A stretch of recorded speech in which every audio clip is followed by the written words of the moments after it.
ഞാനിന്നിവിടെ പറയുവാൻ പോകുന്നത് രാമായണത്തെ ആസ്പദമാക്കിയുള്ള ഒരു കഥാപാത്രത്തെക്കുറിച്ചുള്ള ഒരു വിവരമാണ് ഞാനിവിടെ ഷെയർ ചെയ്യുന്നത്. അതായത് മറ്റാരുമല്ല, സീതാദേവിയുടെ അനുജത്തി ഊർമിള, അതായത് സാക്ഷാൽ ലക്ഷ്മണൻ്റെ ഭാര്യ.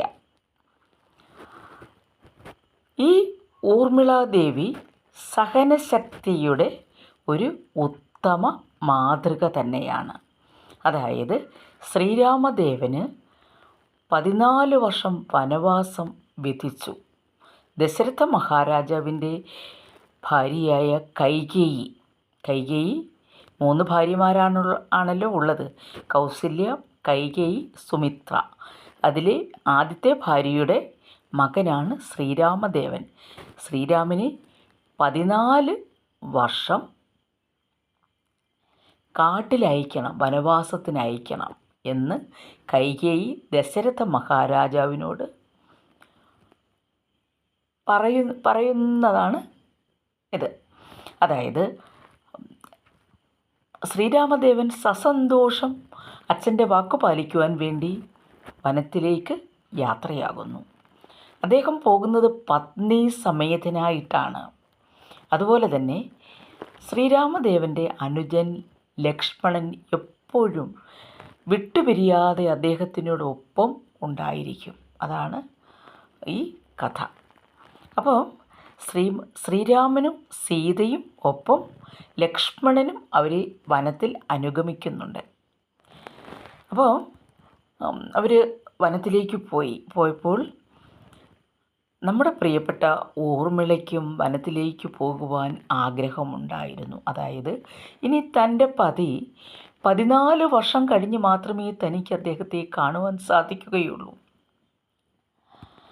അപ്പോൾ വളരെ ഭർത്താവ് വേർപിരിഞ്ഞ് പോകുമ്പോൾ ഉണ്ടാകുന്ന ദുഃഖം ഏതൊരു ഭാര്യയ്ക്കും താങ്ങുവാൻ സാധിക്കില്ല.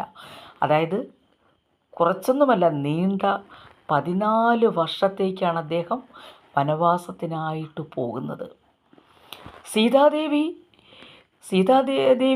14 വർഷത്തേക്ക് വനവാസത്തിൽ പോകുന്നു. പക്ഷേ സീതാദേവിക്കുണ്ടായ മെച്ചം എന്ന് പറയുന്നത് സീതാദേവി സ്വന്തം പതിയോടൊപ്പമാണ് കാനനത്തിലേക്ക് പോയിരിക്കുന്നത്.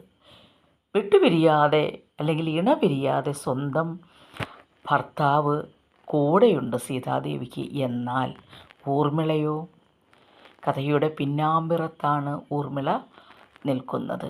നിശബ്ദം സഹിച്ച് ഊർമിളയ്ക്ക് അത്രയും പ്രാധാന്യം കൊടുക്കുന്നില്ല.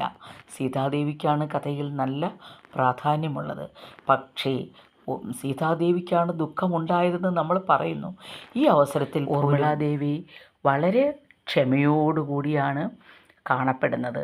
അതായത് 14 വർഷവും തൻ്റെ ഭർത്താവ് സമീപത്തില്ല എങ്കിലും ഭർത്താവ് കൂടെ ഉള്ള രീതിയിലാണവർ കഴിഞ്ഞത്. കാരണം ഈ 14 വർഷവും അവർ ഉറങ്ങുകയായിരുന്നു. എന്നാൽ ലക്ഷ്മണനോ ശ്രീരാമനും സീതയും ഉറങ്ങുമ്പോൾ അവർക്ക് കാവൽ നിൽക്കുകയായിരുന്നു.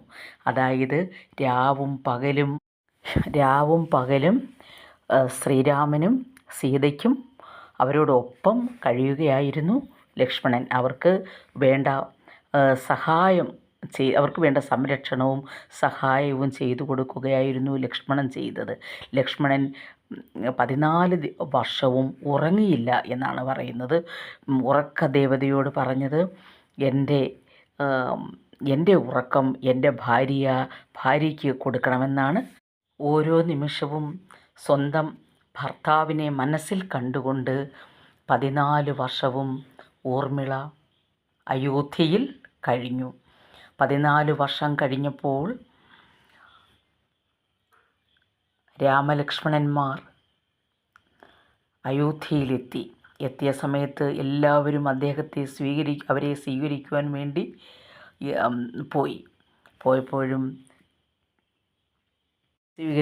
പോയപ്പോഴും ഊർമിളാദേവിയിൽ വലിയ ചലനങ്ങളൊന്നും കണ്ടില്ല.